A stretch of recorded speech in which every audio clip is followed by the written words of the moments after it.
1 second. Let me get this off of your screen.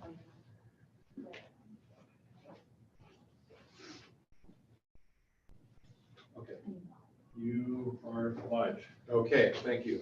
Good afternoon, everyone. I would like to call the Altoona Library District Board of Trustees meeting to order. It is August 22nd and 5:05. As is tradition, I will read into the record the land acknowledgement. The Altoona Library District acknowledges its presence on the traditional, ancestral, and unceded land of the Gabrielino Tonga people.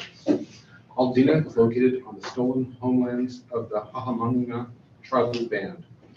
The traditional territory of the Gabrielino Tonga is referred to as Kavango, which includes the areas currently known as Los Angeles County, Riverside County, West San Bernardino County, parts of Orange County, as well as the 4 southern Channel Islands. Entities such as the United States government and non-native settlers have subjected the Gabrielino Tonga peoples to historic and continuing injustices, including genocide, forced displacement, and cultural and linguistic erasure. Altoona Library commits to learning, educating, and informing its staff and residents of present-day Altoona about the rich histories, vibrant communities, and culture of Gabrielino Tonga people, present and past, through our collection development, resources, and program offerings. So with that, I would like to call the roll for the meeting. Trustee Andrews? Here. Trustee Capel? Here. Trustee Clark? Here. Thank you. Trustee Wilkerson? Here. Great. We have a full quorum. And for those that may be watching at home, there's nothing wrong with your TV set or your monitor. We actually are meeting in person. I really want to thank the library district staff for pulling us together. And for those, again, that are watching at home, we want to make sure that we offer the opportunity for you as residents to come visit and participate in these meetings in person if you choose to do so. We provide a safe environment for you here, as well as continue to offer you the ability to participate at home. So we're going through this hybrid approach, and there may be some kinks along the way, but I think staff's done a great job. So I really want to thank them for pulling this together, and hopefully this encourages you to participate either in person or again virtually in the future. So with that, I'd like to know if there's any change to the posted agenda as it's currently agendized. I wanted to ask, not a terribly big deal, but right now we have a presentation by ABA on the agenda. It's after Trustee Andrews' piece. So I didn't know if it would make more sense to, my report for the ad hoc committee was going to be like 10 seconds. Mm-hmm. So I was wondering if it'd be okay just to switch those two and basically make my report Mark's presentation. Okay, so which item are you referring to on the agenda? 8A. 8A. We would reorder it to be basically E1 or E2 would be then. Yes. Is that okay with you, Terry? I'm sorry, I didn't get the concept. So right now we have 2 different agenda items for the ad hoc facilities committee. So there's my kind of quick update, and then Mark from ABA was going to give a more detailed report about Lucas. So I was basically suggesting to essentially combine the 2, and then we could do your report. Sure. Okay, so we'll take that in advance of the ad hoc report from the facilities committee you're suggesting? Or the Basically, I'm just going to introduce Mark, and his presentation is going to be my report. okay, got it. Yeah. Okay, great. Okay. All right. And any other amendments to the posted agenda? Okay, seeing none. May I get a motion to approve the now amended agenda for this evening's meeting? I move to approve. Thank you. May I get a second? I'll second. Great, thank you very much. And we'll take any further discussion on the agenda? No? Okay, we'll take the agenda to a vote. Trustee Andrews. Aye. Trustee Capel. Aye. Trustee Clark. Aye. Trustee Wilkerson. Aye. And I vote for me. Thank you very much. Do we have any public comments on non-agenda items? Currently, we do not have any public comments. Great, thank you very much for that. All right, next is the consent calendar, which is the approval of the minutes of the regular meeting held on July 25th. which is on pages 4 through 10 of your packet, along with the approval minutes for the special meeting, which was held on August 8th. Any discussion or edits to the minutes as posted? No, seeing none, may I get a motion to approve the consent calendar? So moved. Thank you. Thank you for the second. All right, we'll take the matter. Well, again, any discussion? Seeing none, we'll take the matter to a vote. Trustee Andrews? Aye. Trustee Capel? Aye. Trustee Clark? Aye. Trustee Wilkerson? Aye. And I vote for me. Thank you very much for that. Consideration of items removed from the consent calendar. There are none, so we'll move to item 5, department updates and special presentations, which is begins on page 14 of your packet. Colleagues, any comments, questions of staff regarding the department presentations? I have a few in this. I know it was too recent to get mentioned, but I do want to personally shout out the staff. For anybody who didn't see, there was an article in the LA Times about libraries of things, and of all the libraries in Southern California, Altadena got a shout out. So I want to recognize all of the staff and volunteers that help our library of things be what it is.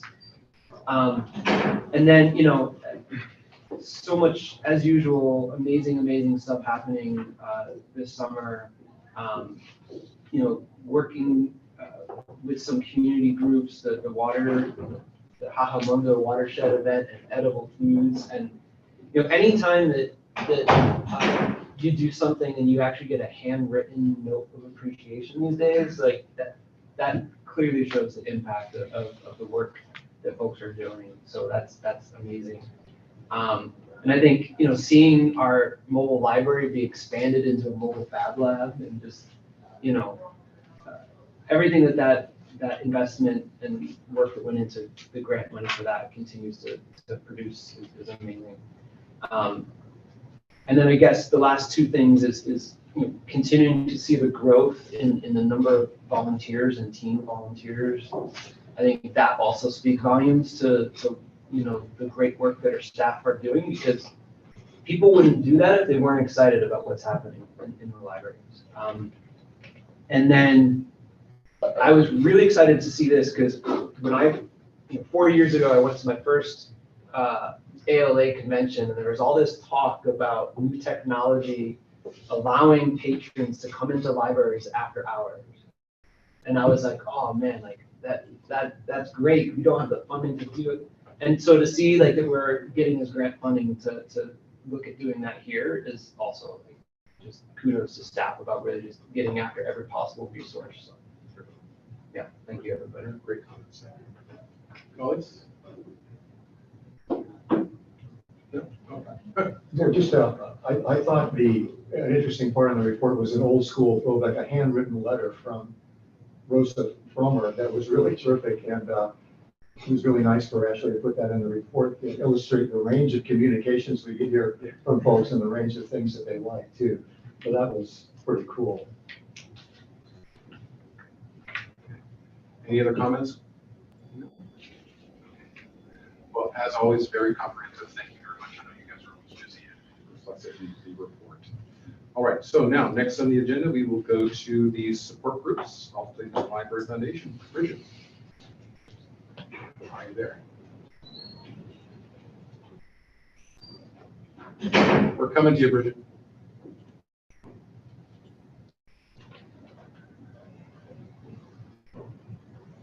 There you are. Great.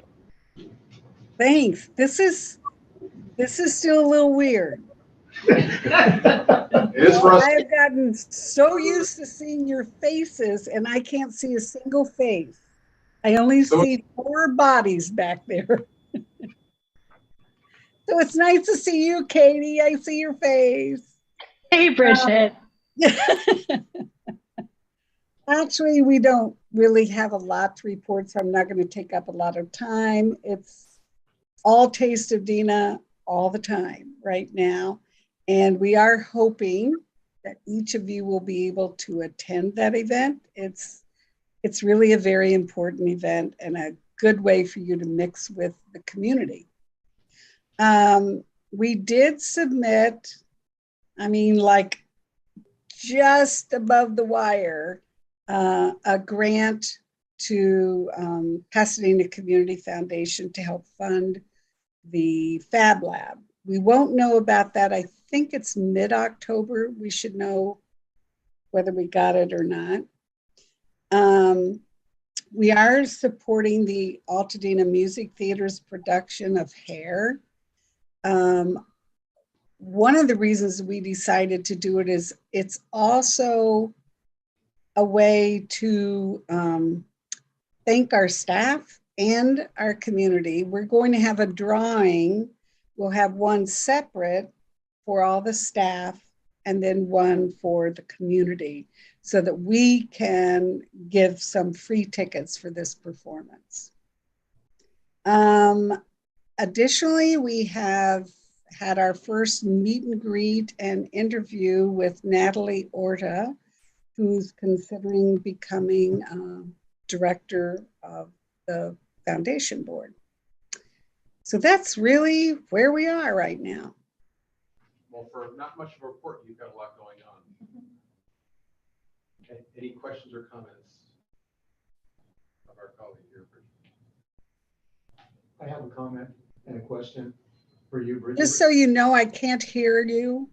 Oh, okay, I'll withdraw. No, good to speak. Try to speak a little louder. Can you hear me if I talk louder? Yes. Bridget? Is that, okay, gotcha. Okay. Because we don't have a microphone here, it's just us. I never did get that survey. I know it's a little thing, but I was looking for that survey again. I don't want to feel like make you feel like you were jilted or something. So I appreciate it. I'll ask Chloe to resend it, Terry. Did you have a question? I didn't hear that. Okay, that was it. I'll ask Chloe to resend it to you. Sorry. How are the ticket sales going for Pasadena? Slow right now, but it'll pick up. It always does. September 1st, people go, oh, it's this month. Right. Awesome. But we do have the online auction set up already, so you can go in and look at a few of the items we have now. Fantastic. I was gonna say, most importantly, make sure we get advance notice of when the wine pick is gonna go live. Exactly. Will do. Great. Any other questions or comments? No, I saw some of the preliminary items for the auction, and I'm pretty excited about it too, so looks good. Yeah, it looks to be a great event, doesn't it? Nice. Thank you very much for being with us, Bridget. Have a wonderful evening. Okay, I see we have no report from Tom from the Friends of the Library. So with that, we'll go straight to the Director's Report, which begins on page 39 of your packet.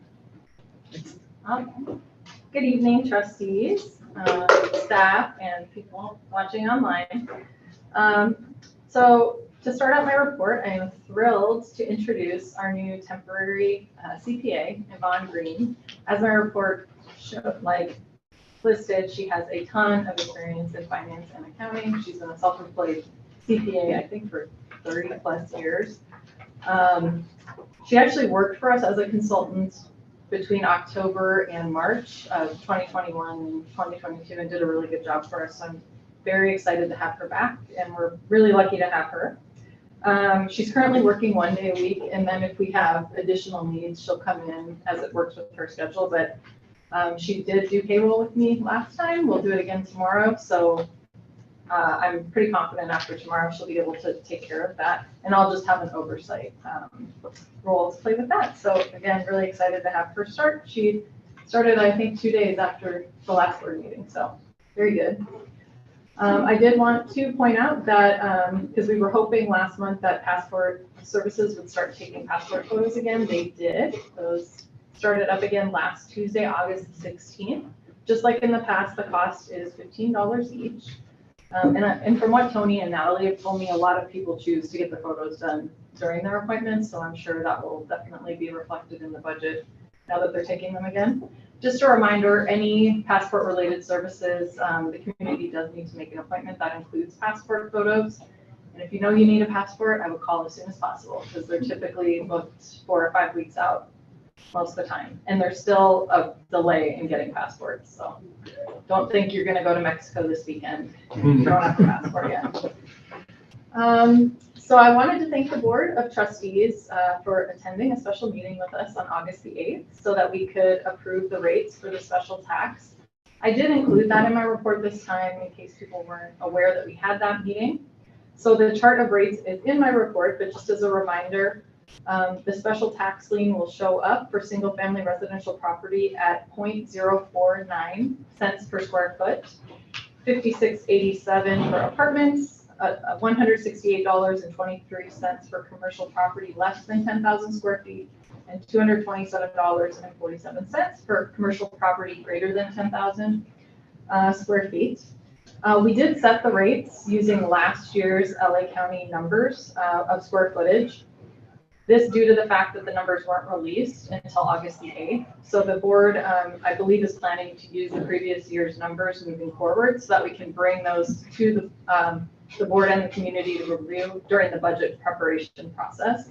I also included a chart of the parcel tax rates in case others were curious what those look like. And again, we'll only continue the parcel tax until it sunsets in fiscal year 24-25. So the filing period for Board of Trustees election did close on August the 12th. We were refreshing throughout the days to see if anybody filed. I am happy to share that both Trustee Capel and Trustee Clark did file for their seats. And we did not have a third candidate apply for the 2-year vacancy. So we will be having an application and appointment process, and we'll just follow the exact same method that we used 2 years ago. So just wanted to let everyone know. And I think we opened up the applications in like late October, appointed the trustee in November, and then they took their seat in December. So that would be the way it plays out. So I would love to see you at some of our upcoming events, including the Poets Laureate Lunch event. That's actually, today is Monday, that is this coming Wednesday night at 5:30. In addition to getting to meet our 2022 to 24 Poets Laureate Peter Harris and Carla Singman. We'll also have former Poets Laureates attending as well as the founder of the Poets at the program. They're also going to release a programming schedule because they're going to be doing a program per month all the way through April. So big thanks to Peter and Carla for their vision and passion. They have a lot of both. And to the Friends of the Library, Altadena Libraries for their financial support. Can you believe Main Library is going to turn 55 this Sunday? Hooray. To thank our wonderful community, we're going to be hosting a party to celebrate this coming Sunday at 11 a.m. with crafts, games, food, and more, as well as a special performance by Inca, the Peruvian ensemble. That will take place at 1 o'clock, but we do have a special presentation, and I'm very happy to share that our featured speaker is going to be Congresswoman Judy Chu. And we got confirmation today that State Senator Anthony Portantino will also be in attendance, so as well as potentially some others. So should be a really great event if you guys can make it. So I did share in my report that I had the great pleasure of visiting the newly renovated Whittier Public Main Library. It is also a mid-century modern design, though this one by architect William H. Harrison. They grand reopened the building on June 18th. So I highly recommend a visit if you want to see what a renovated mid-century modern library looks like. And we're actually currently scheduling a tour with the facilities committee, probably sometime in September. I have to confirm dates. So yeah, it was nice to see what the end product could potentially look like. I mean, ours will look different, but that was a great visit.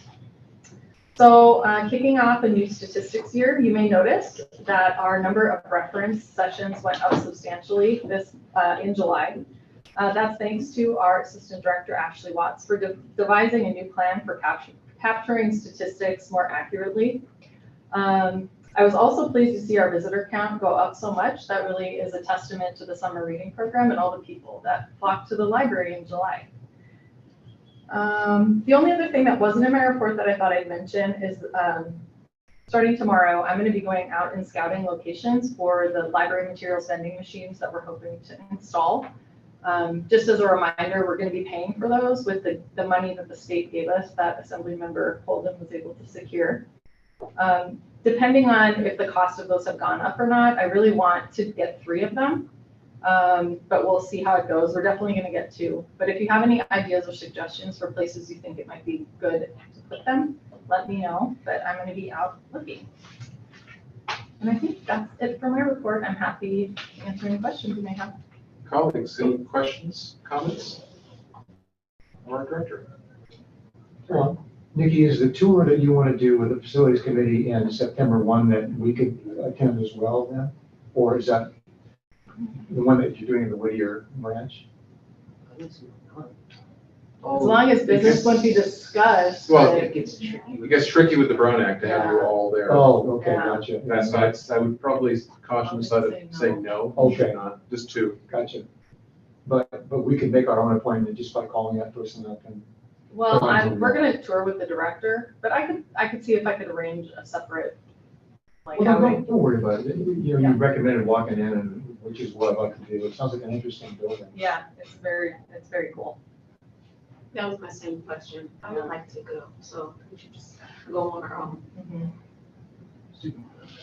Exactly. Any other questions or Might be a comments? field trip. Exactly. I would just, on the last piece with the materials thing, like, I don't know, I think it'd be really cool just because of how much support they've given for both the library and the community, but like the grocery outlet would be like the perfect location. I feel like. Yeah, I do believe they have to have some type of like protective shelter. Awning or something. Uh-huh. So I agree with you. We'll see, like, depending on what machine we select, it can't just be outside, I think. Yeah. So I don't know if we want it to be tied to a specific business hours, but again, you know, we're gonna start exploring and we'll see. Just out of curiosity, when you went to the Whittier Library, any thoughts or comments from them as far as lessons learned, and, you know, their approach and what suggestions that it gave to you? It is a little bit different than our situation because their building is on the historic registry. Mhm. So I would say like the cautionary tale was like making sure that all design and construction information that you have get out as soon as possible so that there's time to like interact with the community, have conversations with them so they feel good about it. And you're complying with keeping the building historical. Because she said about every 2 to 3 months, she would have to go to a hearing they called to like defend some of the design and construction. So, yeah, I think being as proactive in outreach as possible is one of the things she said. And I do think that's what we're hoping to do as the facilities committee as well. That's the good and bad about being on the historic registry. Great. Okay. Seeing no other comments or questions, thank you very much. Why don't we just go ahead and move right into the financial reports, please? Okay. So our financial statements are through the end of June 2022. There are additional audits that may need to be made still because we didn't have the final numbers from the county for some reason for June for the close of the fiscal year. But those will be reflected and we can bring those back to the board if they substantially change next month. I did want to let the board know that I've been working with Bailey to bring the previous month's financials rather than 2 months back. They feel confident that if they have until Tuesday, the week before the board meeting, that they could get us the financials so you'd be looking at the previous month, not 2 months back. So because we couldn't even close out June due to not having all the numbers that we needed from the county, what we're planning to do is bring both July and August next month. So I think that'll be really helpful for the board to see. They're also going to be putting together like a variance report that will describe any of the variances you see that as a separate report than just the staff report as well. So I think the financials are going to look even better next month when we present them. So for June, as the report states, we're at 100% of the fiscal year. Ultimately, we had a net income for the year of $260,000, $260,812. And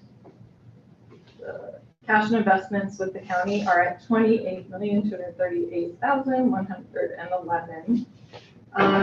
Or that, not, excuse me, that's our total assets. So total cash with the county currently is $3,253,344, which, as you can see, largely satisfies our required $1,941,000. So we did come in at 102% of our targeted revenues. We have not received the E-rate. We thought we were going to get that in June, but as we noted, that should have come in July, so that'll be reflected in next month's reports.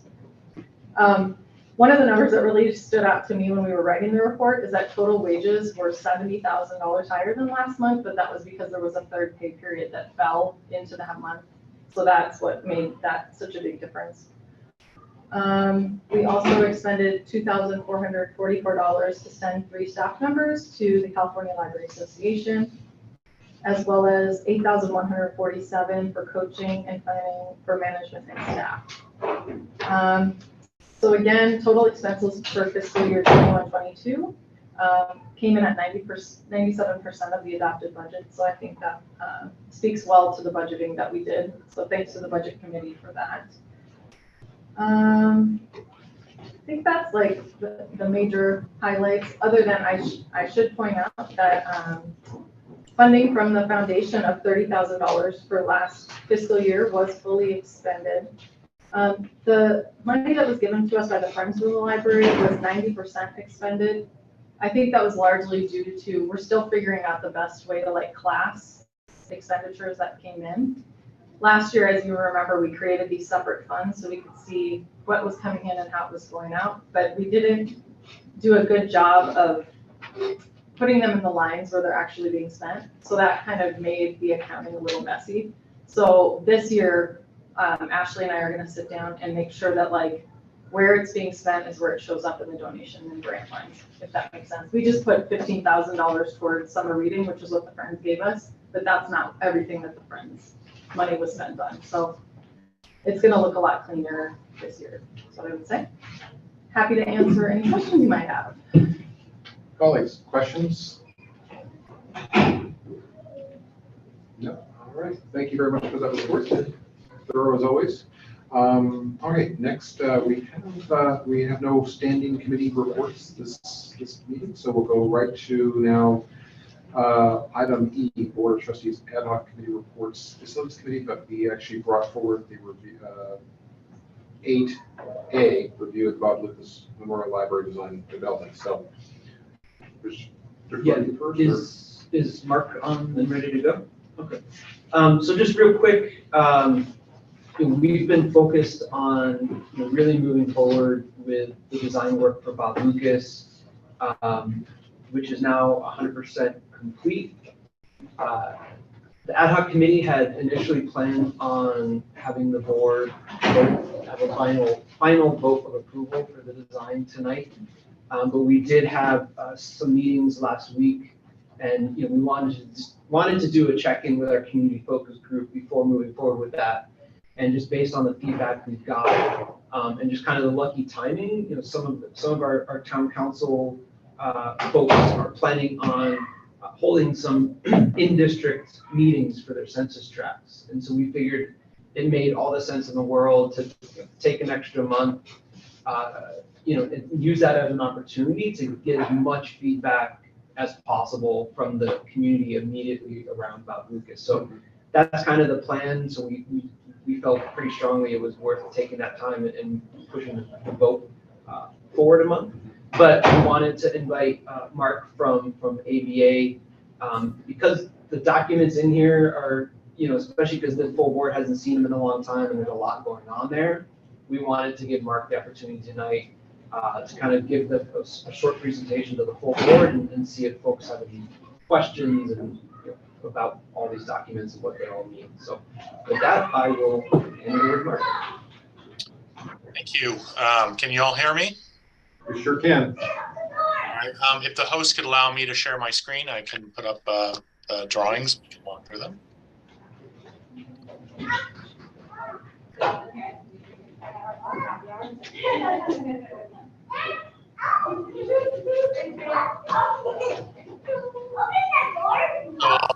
warn you that my computer has been warning me that I have, I don't know, connection issues or something like that. So hopefully we won't have too much trouble. Also, can you all see the first sheet of the presentation or the board or the drawings?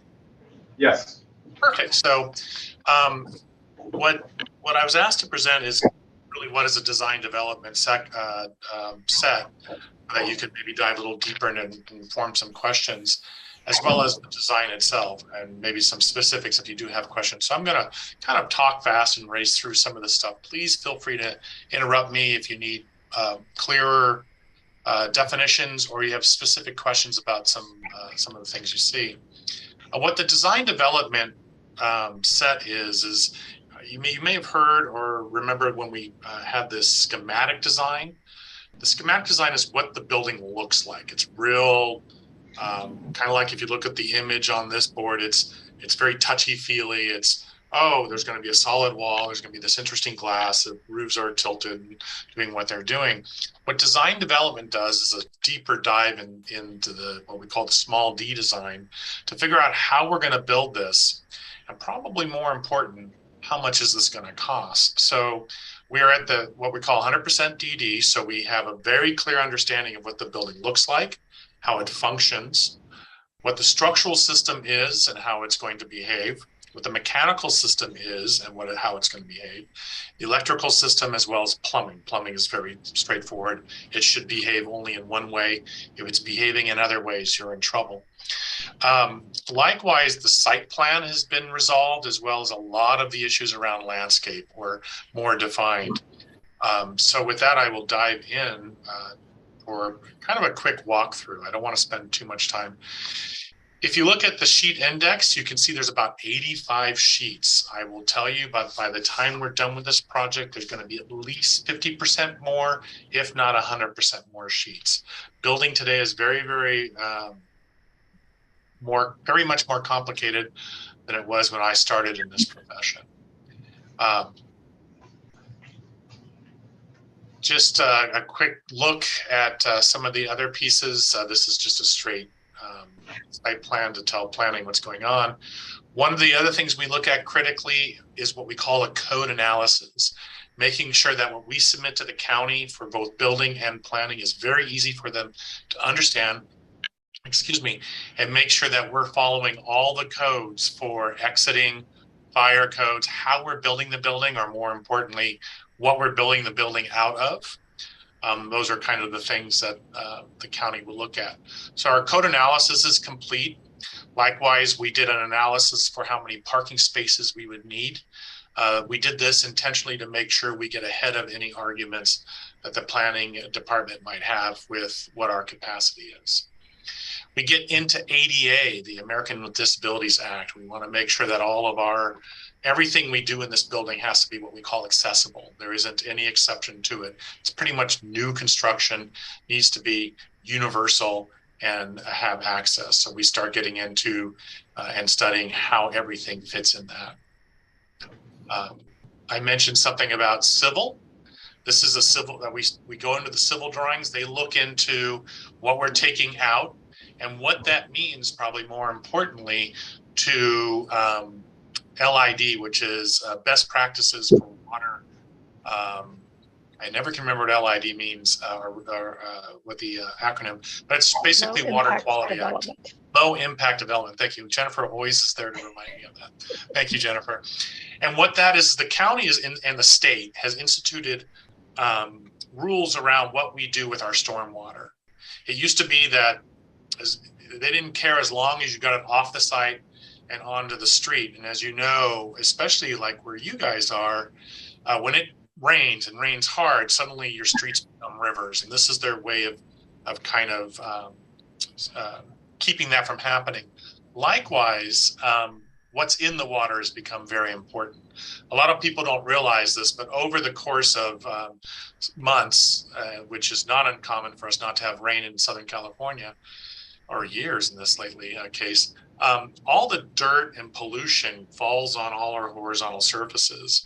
And that first rain is it's pretty polluted. And so the other thing that they're looking for us to do is clean that water. It's called a first flush. So our civil engineers figured out how we're going to do that. And there's two ways to do it. One is naturally, and the other way is mechanically. And you want to do it naturally because of cost and maintenance issues. So our engineer has looked at how we're going to do this, and we have enough what we call permeable surfaces, as well as specific areas which we call bioretention basins, to clean it naturally. And that's super important, again, for maintenance issues and costs. And it's just better for the earth because it actually returns the water to the aquifer. In our landscape, these are just some details that the county will want to start seeing. Landscape plan, we, as you may have remembered or know, we are continuing the landscape design that was there. You know, the front yard of the library is relatively new. It's very, very beautiful, and it's of course owned by the community. And what we wanted to make sure is we honor that and maintain as much of it as possible. So we've extended that architecture or landscape architecture and design up to the new portion of landscape. If you, right now, this used to be a driveway, and now it is becoming landscape, and of course the back patio. We've also determined the species of trees that are going in. We had many meetings with both outreach beyond just the community focus group. And there was somebody from the Audubon Society and a few other people who suggested specific trees that we would want to use for both bird populations. Of course, we want things that use very little water. And actually someone suggested a small fountain, again, to help the bird population. And we're putting in a very, very simple, small fountain. Irrigation, we're starting to talk about it. One other thing that's come up over the last few years is the county's become very interested in how much water we use. No big surprise. So our irrigation will have to meet a certain standard, and our landscape architect is already showing how it's going to be done.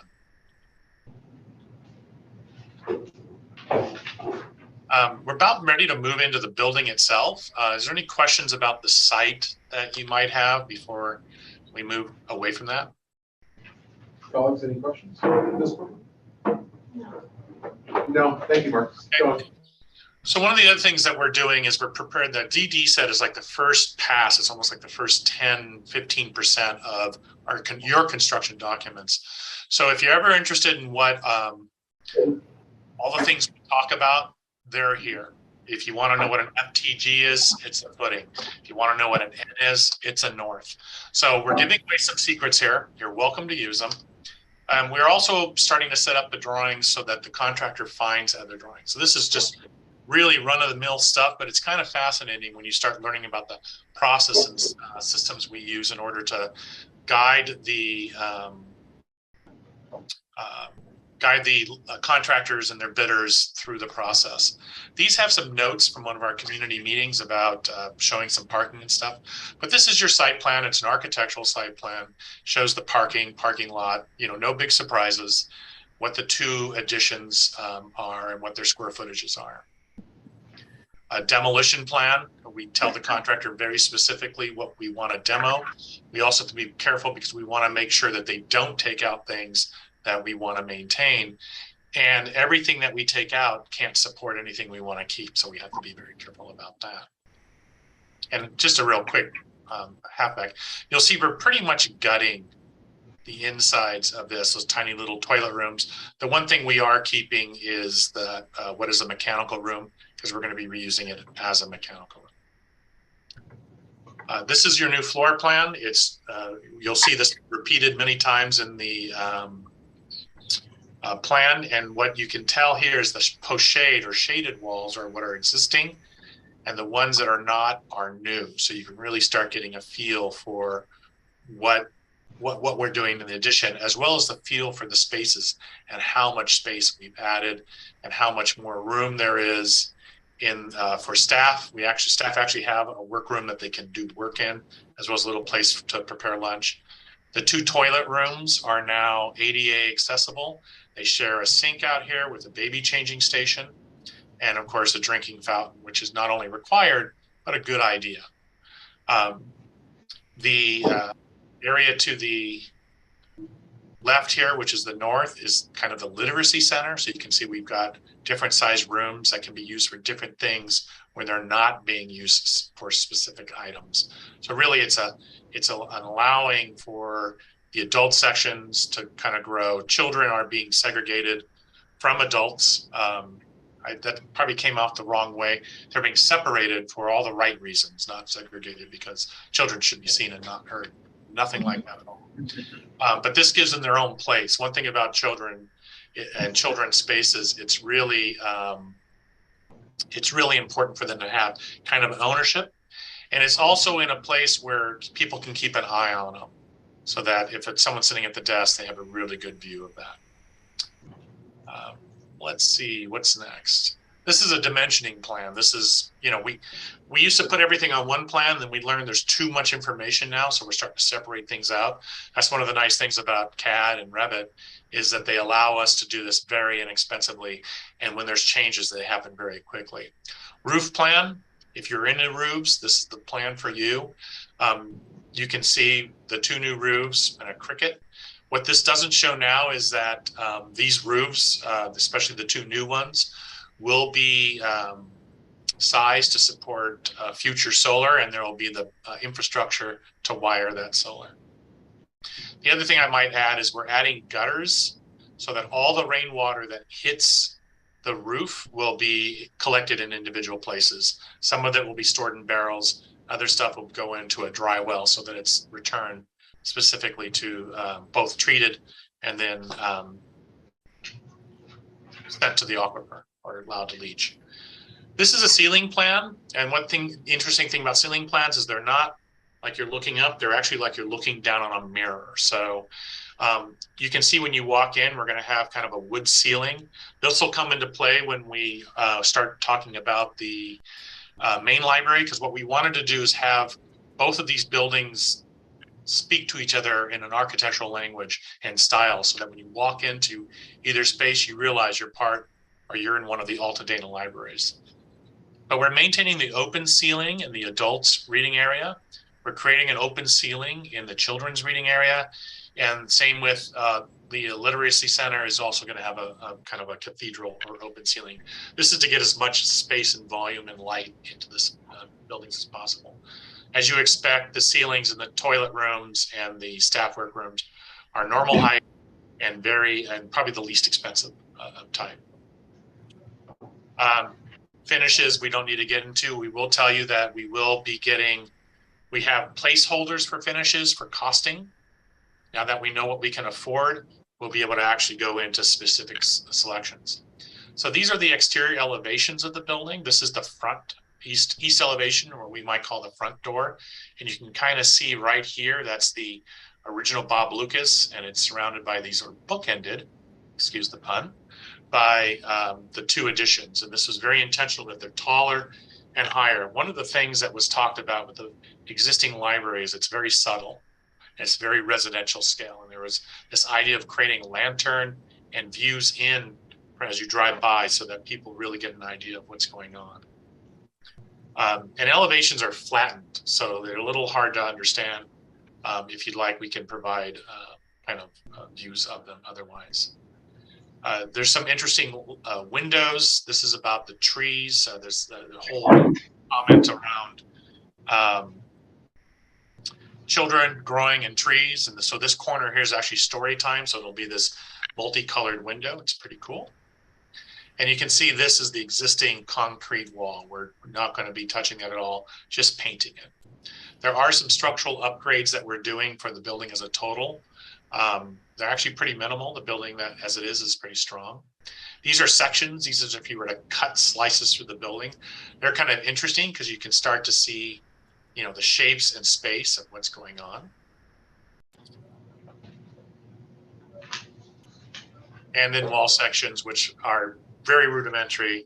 I'm not going to spend time going over those, but we will be describing in great detail how the building is built. It's thinking, I apologize. It's been a long day and my computer is doing what it does after a long day. Let me do this. I mentioned something about ADA before. This is really just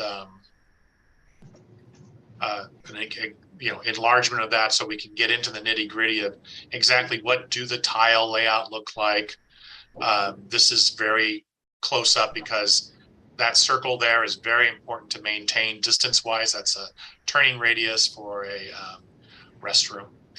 We're also getting into some very standard details and specific details of how to build things. So, it's not the construction documents and it's not just the, oh, it's wonderful stuff. It's some very pragmatic things that are very important for pricing. Sorry about that. Hit the wrong button. Starting getting into casework drawings. So we're all over the place as far as information. Structural has started detailing, like what they call standard details, but let me get you to a more interesting plan, which is both the foundation and framing plan. And if you know anything at all about construction, you'll see that both of these are very simple. Just a flat roof here, not flat tilted, but it's just one plane. It's not warped or anything. We tried very hard to keep everything wood construction. That was right now is pricing at the least expensive way to go.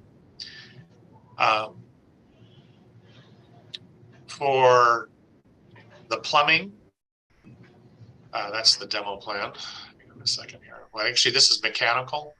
We've sized the units and we've placed them, but we have not put the ductwork in. One reason is that we're putting in these what they call fan coil units over the ceilinged areas, and then we're going to have just direct ductwork. So there'll be no exposed ducts in the in the space. And we're using what they call a VRF system, which is a very, very efficient system. Plumbing I like. All the plumbing is in this one corner, which is also the same corner where your existing sewer is. So we were able to keep things very, very concise and isolated. That'll come back to help us with costs. And then electrical, we've started showing lights and the lighting layout. This is actually the existing, you're not interested in that. So this is starting to show how we're going to light the adult areas. You'll see that the children's area is still not decided. That's because we're talking about doing something a little bit special there. So in a nutshell, and again, there's lots of other information in regards to panels and other things, including AV. What you're looking at is the basis of how we're going to go forward in the construction documents. I know I went over a lot of things and I haven't gone over everything, but I also want to be very respectful of your time. And I could talk all night about this stuff, and I just don't think you want to hear it. But what questions can I answer for you or comments to you? Go ahead, Terry. I should know this, but I don't. When you look at the elevations to see those interesting trapezoid and triangle designs on there, those are all windows, is that right? Yeah, let me, I realize that you may have some questions about that. So I brought up the, I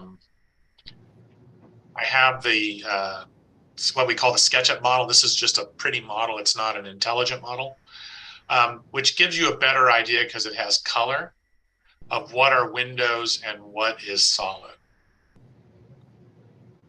So does that help? It does. So those are all colored panes, right? Uh-huh. And they afford a view to the outside. And is that green color scheme you have what's going to be used, or is that still open to debate? Well, since this represents the trees, the green, it may not be this specific color green, but we're thinking one or two different shades of green to kind of be the modeled, the couple colors of green that you might see on a tree or what have you. Okay. And then I had a follow-up, completely different subject. But you showed the demolition of the walls on the one that had the red walls being demoed, I suppose. And then others were remaining.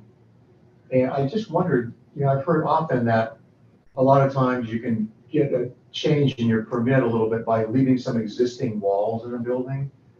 Does that come into play there at all?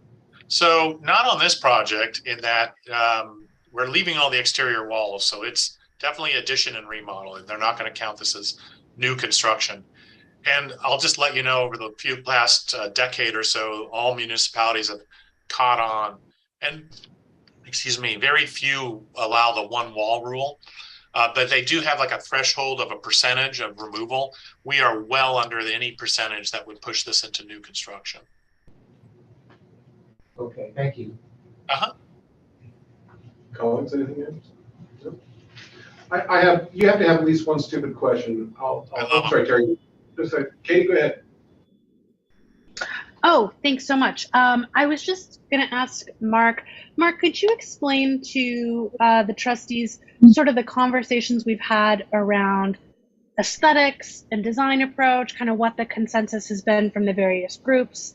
Because I want to make sure everybody on the board is, you know, kind of clued into the idea that we've had pretty broad support for this approach, but not every single person is gonna like any design. So I think it'd be helpful to just talk about that a little bit. I really appreciate you mentioning that, Katie. So early on, we had three schemes, and they could be put into two categories. Ones that basically just take the existing architecture and extend it. And it was very rectilinear in plan, and it, you know, I would call it very rational. It made a lot of sense. But what it did was it left a lot of square footage that was available on the table, so to speak. The reason why these are angled is that we have a 20-foot setback, and we wanted to preserve as much space in the back for this courtyard. And in order to do that, we had to start twisting things, which led to a design paradigm change of moving away from that. So we had the ones that were very rectilinear. Then we had this one, which we called Don't Be Square. And we presented both first to the Facilities Committee and then to the CFG, Community Focus Group. Focus group. I'm not very good at acronyms tonight, I'm sorry. To get feedback about directions and ideas. And what came out of it was that, and I mentioned this a little before, is that the existing library is very, very subtle. And I think there wanted to be the celebration of both the commitment and the money being spent on this facility.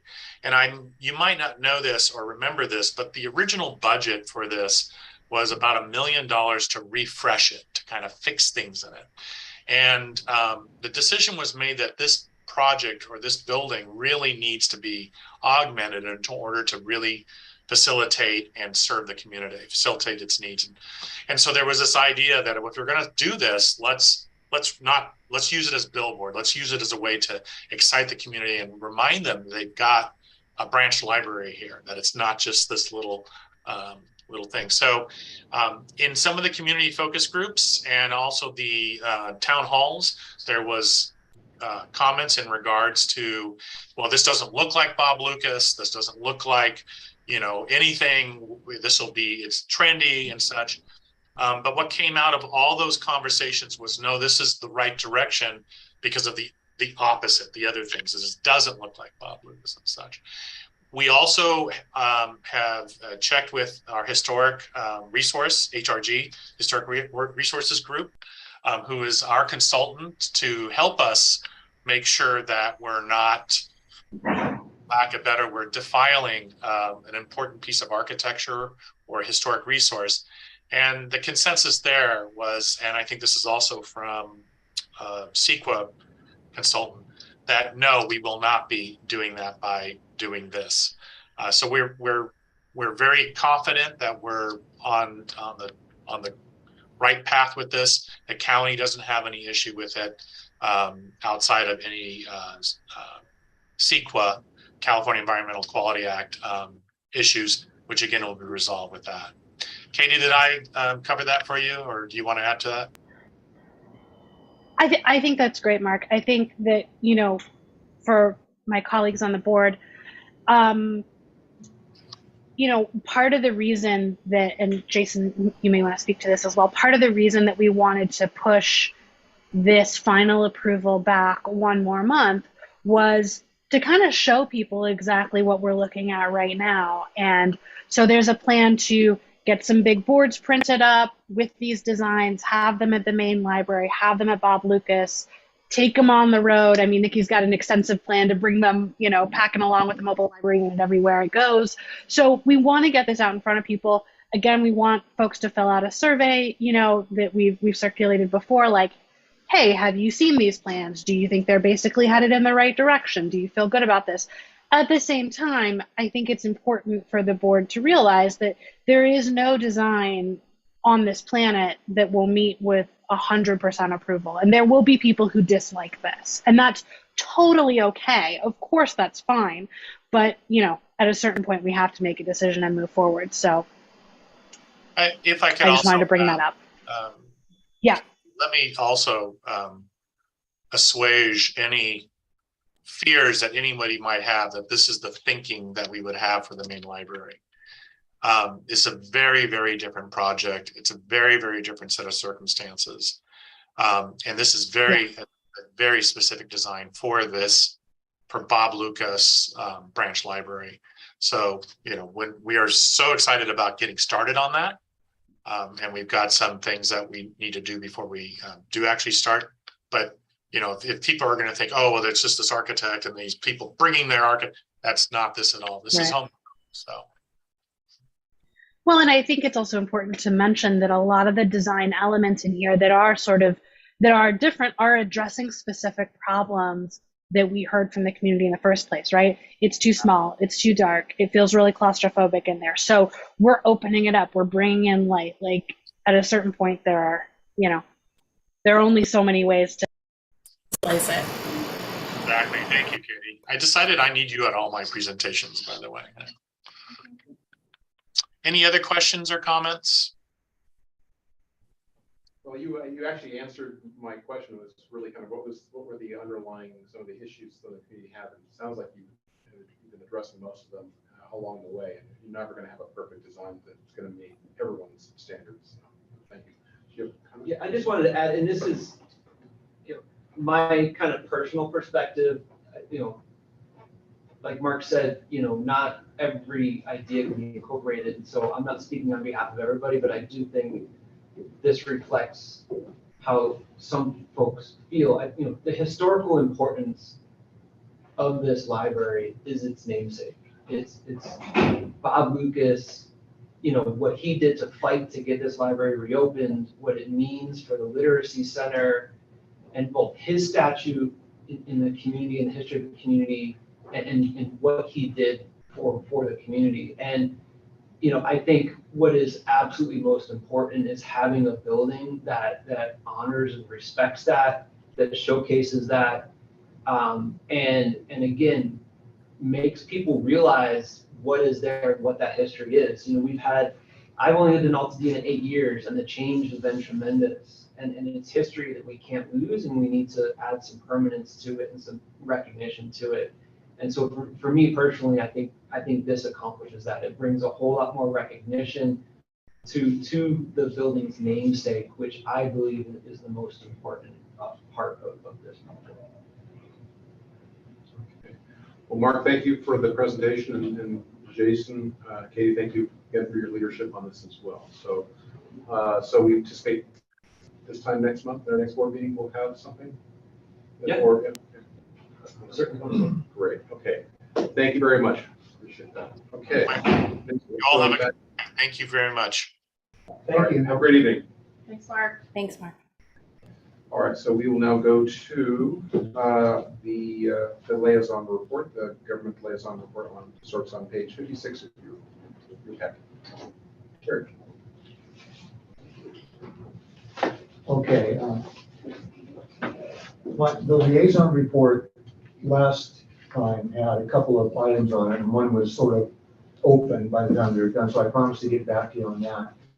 And that's Assembly Bill 1737, which is the opening part here. That's a bill that was introduced by Chris Holden, who we all know is our assembly person here in Altadena. And it sought to identify and register children's camps in California and create standards that they operate by, including the use of child reporters, they're called, or mandatory reporters, to monitor the camps and make sure everything was good and so on. But the California Library Association opposed this bill because the way that a camp was described was so broad that it could include camps that you could think of it as library-based. So you could have summer reading programs or field trips or whatever, and they would be they would qualify as a camp under this bill. That a library would have to use. We'd have to staff up, have to train people, have to hire these monitors and so on. So they asked if they could take another look at the bill and clarify some stuff, which they did. And so what happened is the mention of child monitors is taken out of the bill. And the bill itself has become something called the study bill, which I found out when I called up Sacramento to get a little more information about this. And as a study bill, what happens is it's referred to another agency that will come up with a plan for that. And then that plan will be given back to the legislature, to the lawmakers at a later date. And that's exactly what's happened, is that it's now been turned over to Health and Human Services and Director of Social Services.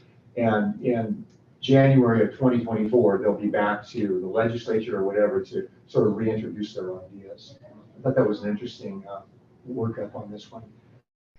The second one I have is a ballot initiative called the Taxpayer Protection and Government Accountability Act. And I'm a little slow on this one. This has been going for a while. Is there anybody here that's familiar with this particular one? Okay. This is a ballot initiative that's now going through the process of being approved, so it hasn't quite made it. And I should first give you a report on that. First of all, it was suggested or put together by the California Business Roundtable, I want to say, which is a business group of CEOs across the state. And the argument there, I believe, is that California is the most taxed state in the country, highest income tax, highest sales tax, highest everything tax, and we need to put a stop to this. So a lot of the language in this bill, which they're also attempting to make part of the California Constitution by codifying it into amendments and so on, has to do with the way that taxes and fees are raised with local government agencies such as ourselves and also by the state. So it's changed voting thresholds, or when you take it for a referendum to the people in certain situations, it's changed, et cetera. And I won't get into that because you can really do a deep dive into that. But I will give you a sort of status report, and that is that there are about 997,000 signatures that are required this year to put to put an initiative on the ballot. And these guys, I think, got a little bit of a late start. They've been working on this since the early part of the year. And the deadline for submitting their signatures, the at least 997,000 verified California voters, the deadline was August the 2nd, and they made that with 1.4 million signatures. So now they're in the verification stage, which is very interesting to me. I know I'm going all nerd on you here with the government, but what happens is if all 58 counties get their lists, and they have to do a random sample of 3% of the list, or a higher number, I forget what that is, whichever is higher, and they go out and they verify those signatures. And if they get a rate that mathematically all 58 of them will crunch down to 997,000 votes, or somewhere close to that, then they get the initiative. There's a little bit more to it than that, but they get the initiative on the ballot. And the problem with the initiative, according to the California Special District Association, is that it, got the language here.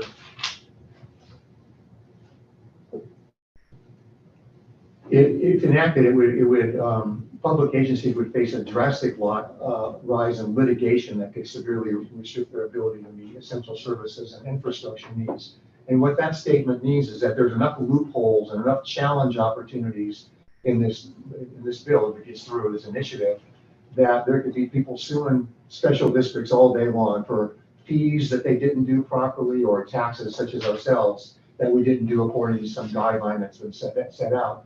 And those guidelines, by the way, are retroactive to January 1st of this year.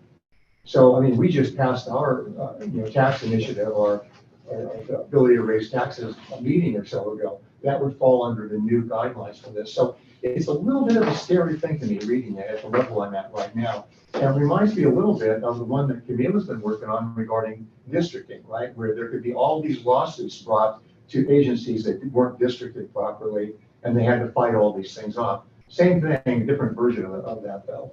So when I talked to, or actually Nikki and I were talking by email, but when we discussed this virtually, we said, well, gee, should we bring this to you along with the resolution that CSDA is asking all special districts to do at the same time as, and maybe we vote on it at the same time to approve it. But we decided, no, let's present this. I'll try to answer any questions you might have. And then after a month of, because remember, it's not really an official ballot initiative anyway until at least after the 27th of September, because that's when the verification deadline is. Do we want to go ahead and sign this? There are dozens and dozens of special districts and small towns and so on. The city of Azusa said that about a third of their budget will go up in smoke based on the way it's structured out there. The Rancho Cucamonga, which is getting ready to build a terminus for the high-speed railway between Las Vegas and Los Angeles, says they won't have enough money to do it if this goes through because they will lose their ability to take this to the voters. So it's a bit of an ominous sounding bill. You can read about it in the stuff I gave you here. And then if you want to read a little bit more about it, the call number on this is ballot initiative 2021-042. And there's lots to read about this. Most of it boring, unfortunately. But it's something that I think that we should support. We should support with a resolution, and we should all hope it probably doesn't pass because it's going to add a lot of air to what we're trying to do here at the library. So that's my report. Any questions about that? Or Questions, concerns, comments? So I support the resolution and us taking a formal position against this. Just to understand if it's introduced and passed, it'll increase the potential litigation. So I'm trying to understand the distinction between the rise in litigation exposure to that of impacting districts' budgets. It's just because they could get sued and they could be found. Well, because their legal fees will go through the roof trying to defend themselves against practices or things that happened before. And then there are different, we didn't get into different thresholds for different organizations, whether it's a state organization, state taxes get severely curtailed in terms of their ability to move in that arena, and these local government taxes are the same thing. So there's a lot of fees and delays and loopholes and things, apparently, I haven't read all the way through it yet, that would slow things down and cost special districts, especially a lot of money to fight off and proceed with their. They mentioned specifically infrastructure projects that might have to be placed on hold because there just isn't enough. There are too many hoops for the special districts to go through. The bandwidth to be able to fight off all the potential litigation that's coming. Yeah, and it's not just that. I mean, you can see the nuance of it when you start to read about it a little bit. But it seems like one that we want. The resolution against this that they're asking special districts to do is one that I think that we should support. But it kind of gets down to that. Well, thank you very much for that. I would just say, like, the other piece of it too is Terry was right that there's a lot of taxes that California leads the country in our rates being high. The one glaring exemption to that is property taxes, which special districts are completely dependent on. We actually have some of the lowest in the country. And so that's why you have like all these supplemental things. And folks may remember that not long after we passed Measure Z here in Altadena, the state legislature actually approved and the governor signed a law that brought the threshold for voter approval and lowered it. So my understanding that part of this effort by the roundtable is to actually undo that state law. And regardless of your personal opinions, in my view, what that does is you push things into a minority rule situation, where instead of it being a simple majority for something to get approved, you're now putting the power in a very small group, because whatever, if that small group says no, then everybody else is just kind of out of luck. I personally don't think that's what democracy is, but that's my personal view. So timing wise, Terry, then, so will the 935,000 supposed to be ratified or by the time we have our next board meeting? It won't, I don't think it'll be ratified because their deadline is September the 27th, right? Which would be, I think, after our board meeting anyway, right? Okay. I think so. But there's nothing precluding us from obviously taking an action the next board Oh, meeting. no, the timing of the action, I don't think matters because there's really not a lot that we can do. We can't block it in any way, but it would add our voice to solidarity that they're trying to form about this. This is really a November issue, isn't it? Because by the time it gets voted on, people are going to be educated about what it is one would think, and they'll be able to figure out if they want to vote for it or not. Yeah. So would you want it on the next, you recommend it to be on the next board meeting? I'm recommending that if I sold you on this, which I kind of hope I have, and if there's reading that you can do in the meantime that convinces you more, I think having this as an item on the next agenda would be a good way to go. Okay, thank you for that. And you're right, there's Prop 13 that changed all that as far as property taxes. That's why we have the other taxes as opposed to property tax. Okay, thank you very much for that. Okay, so we have no other trustee reports. We'll go into, there's no unfinished business, so we'll go into item 8, new business. We will go to 8B, review and approval of CalPERS open enrollment, starting on page 141 of your packet. Oh, thank you for pointing out what page. I thought it's always signed up there. All right, so open enrollment for health benefits is right around the corner. This year it will range from September 19th through October 14th, I believe, in my report. So last year I brought this item to the board in September, which is when we were already in open enrollment. So I believe at the time I told the board that I would do my best to get this to you ahead of open enrollment. And this year I'm glad I did because as you can see from looking at the numbers, health plans went up an average of over 7% this year. When we sat down and worked on the budget with the budget committee and ideally, we did build in some extra funding because we figured rates were going to go up. We were guessing between $30 and $50. So last year, we agreed to cover up to $600 for individuals that work in the district, current employees. And we had anticipated that we might have to, reverse. So we wrote into our personnel policies that the district would cover the lowest individual plan moving forward. We didn't put a number in there because we wanted to look at what that looks like each year.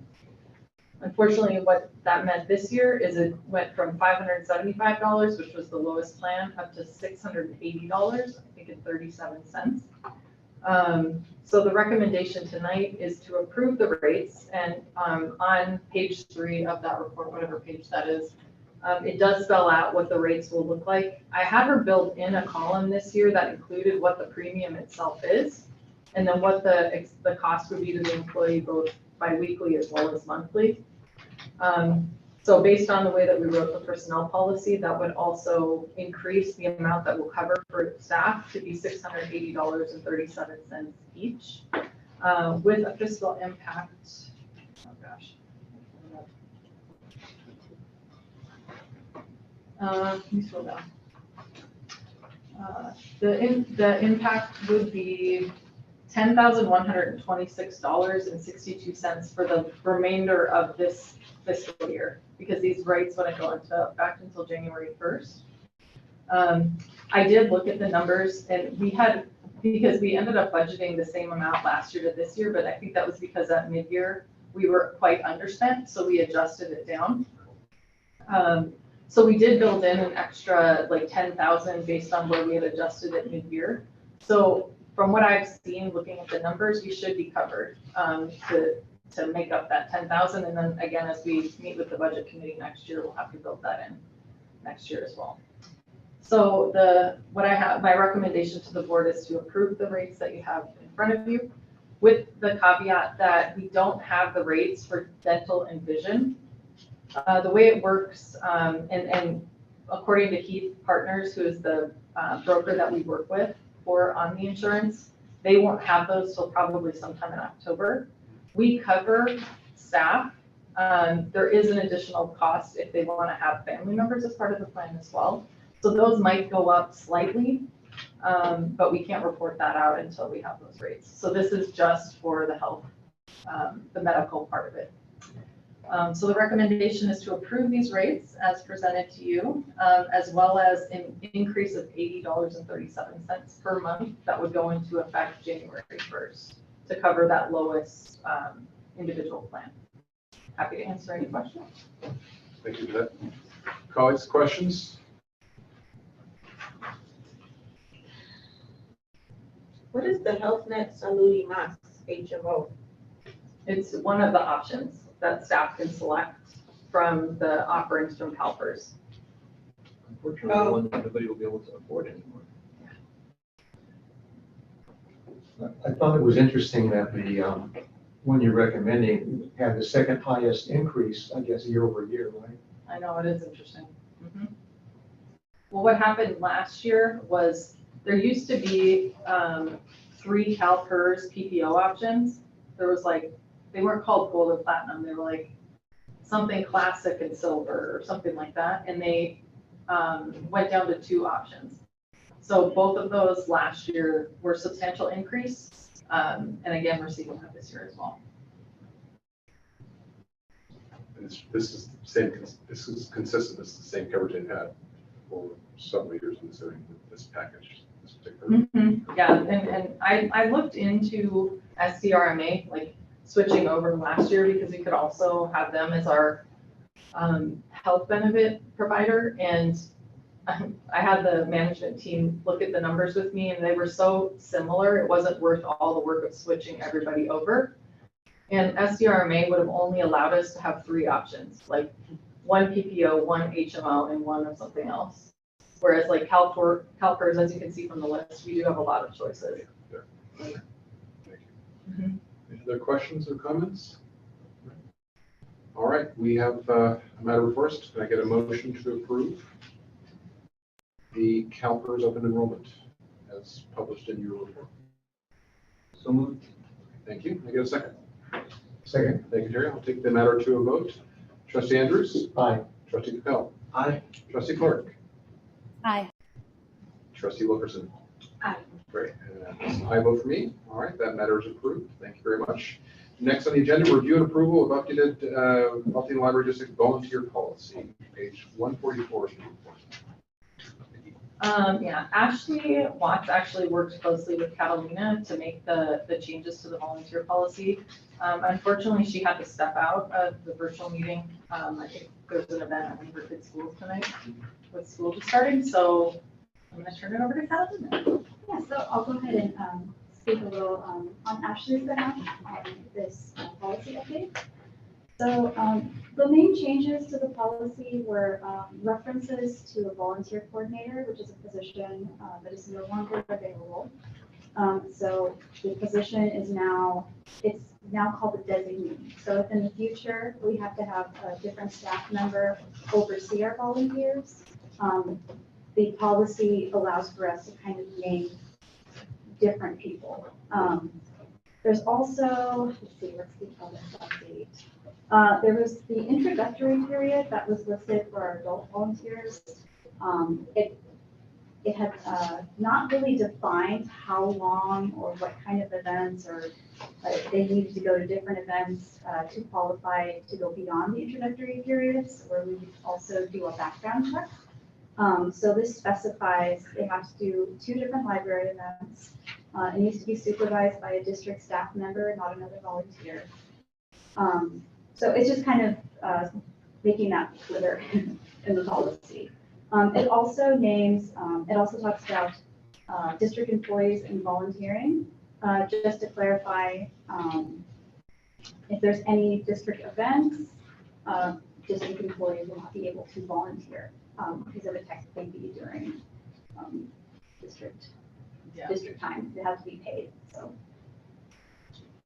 I hope that was clear. Does anybody have any questions about the updated policy?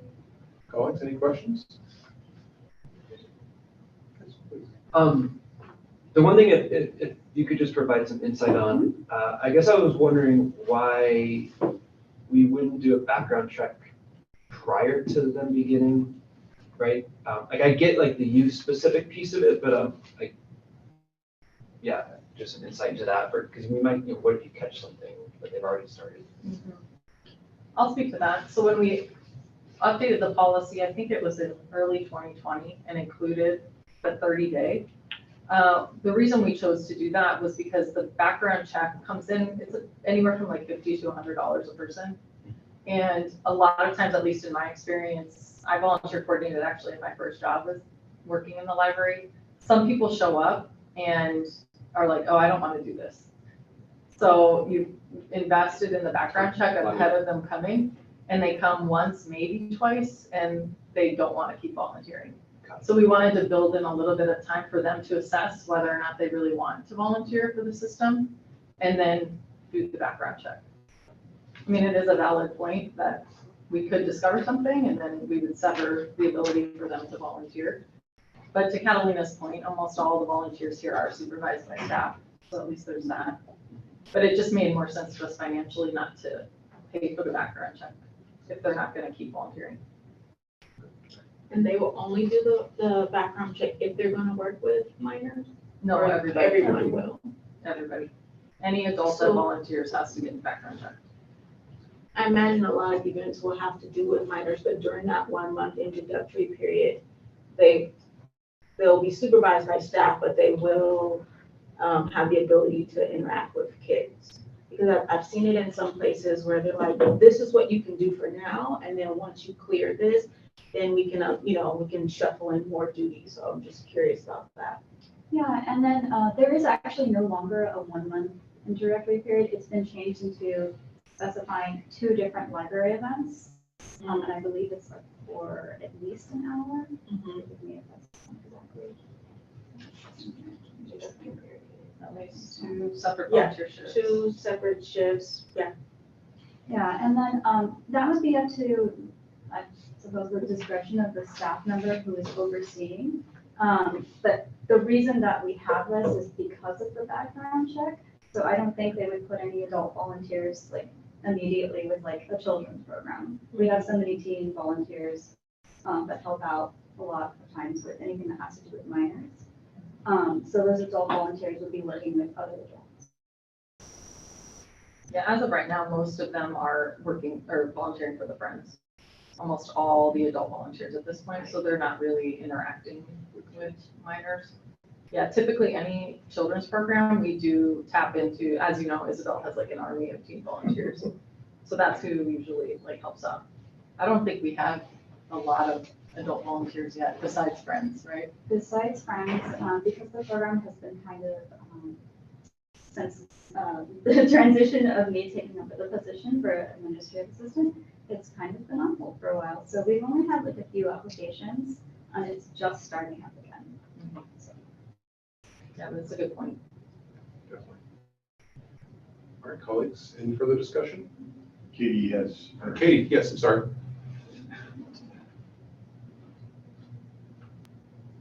Got it. So I had the same thought as Camila.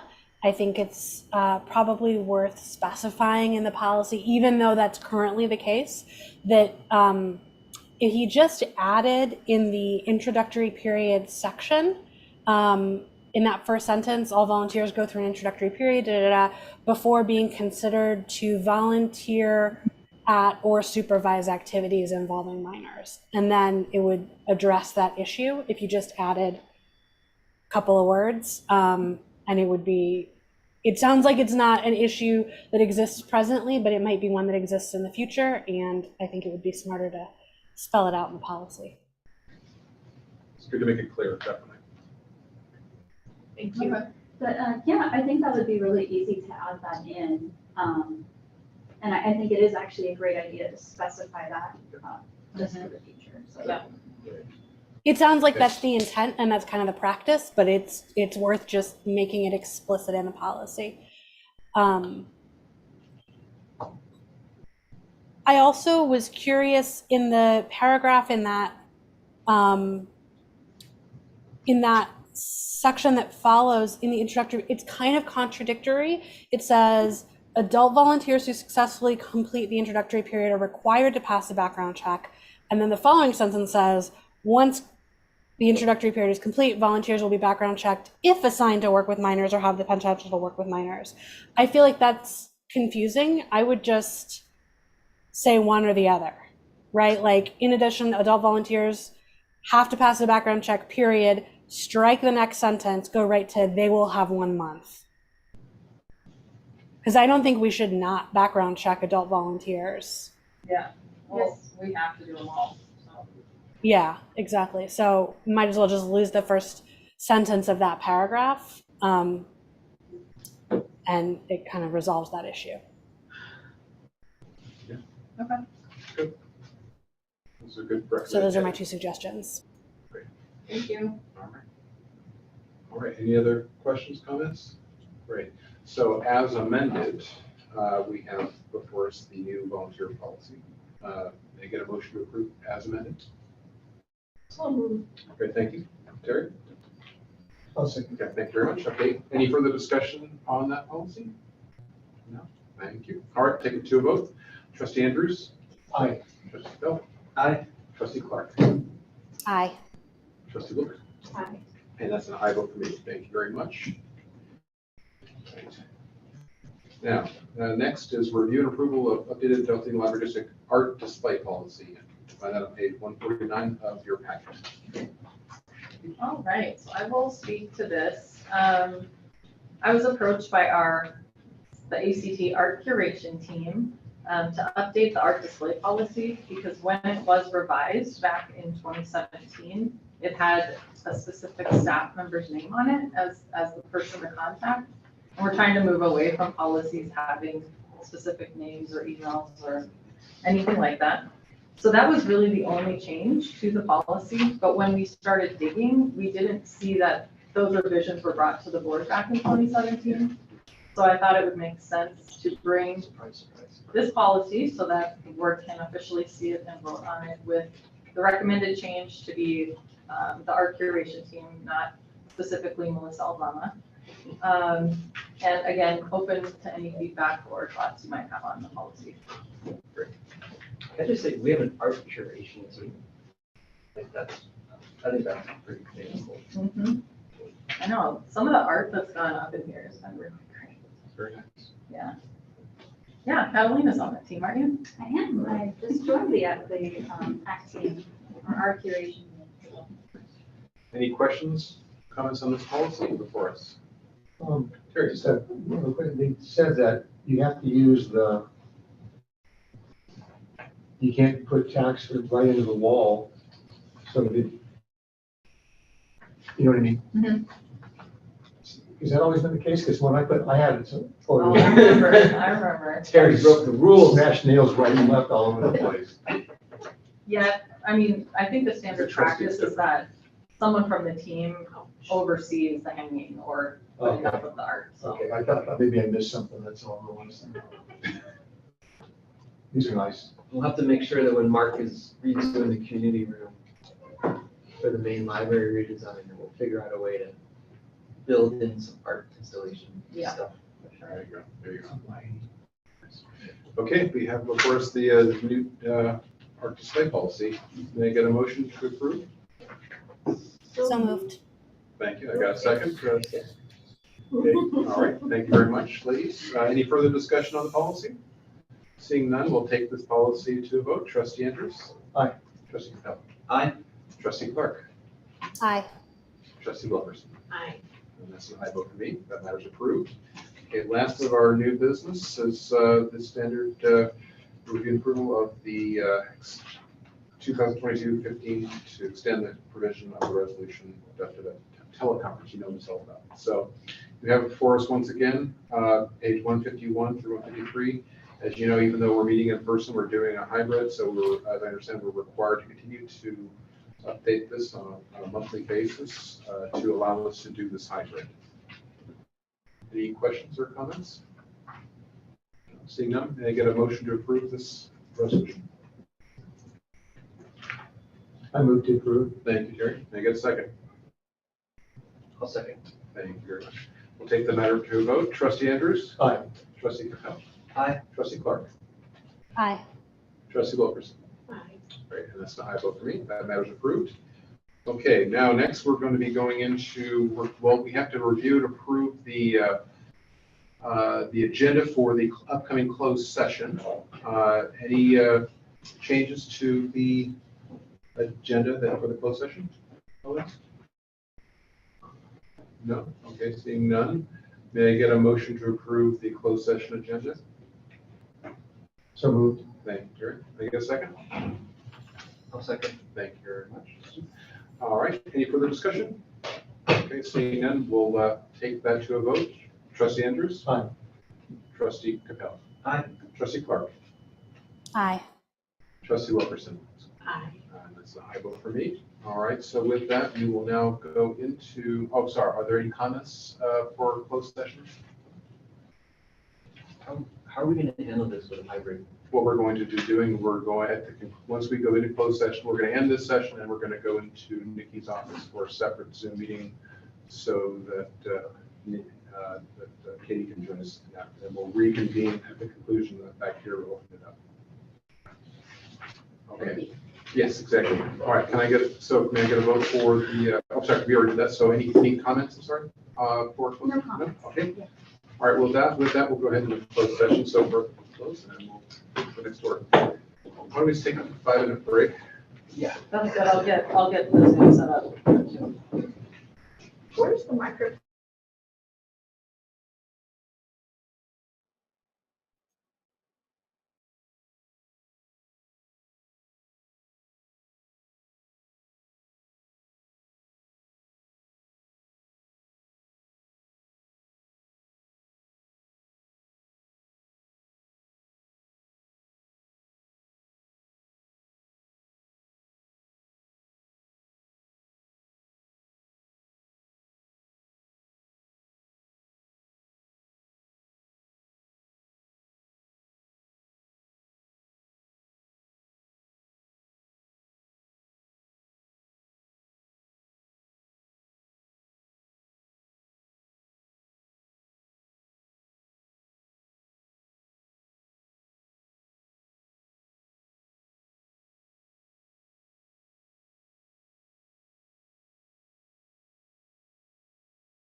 Ooh, it's touchscreen. How about that? All right, now, do we need to record again? No, we should be we're recording. We're still recording, nothing's changed then. Okay, We just need. okay.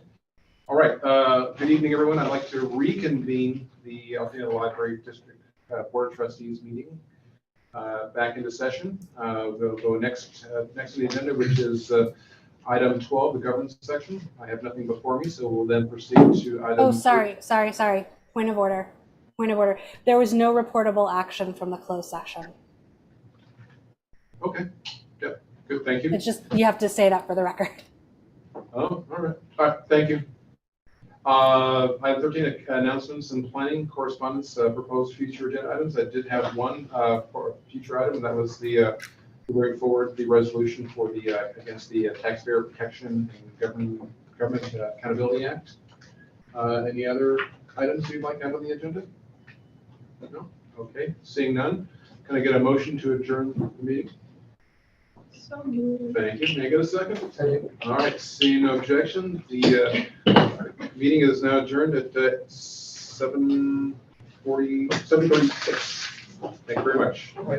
Thank you, everyone. Have a nice evening, everyone. First returning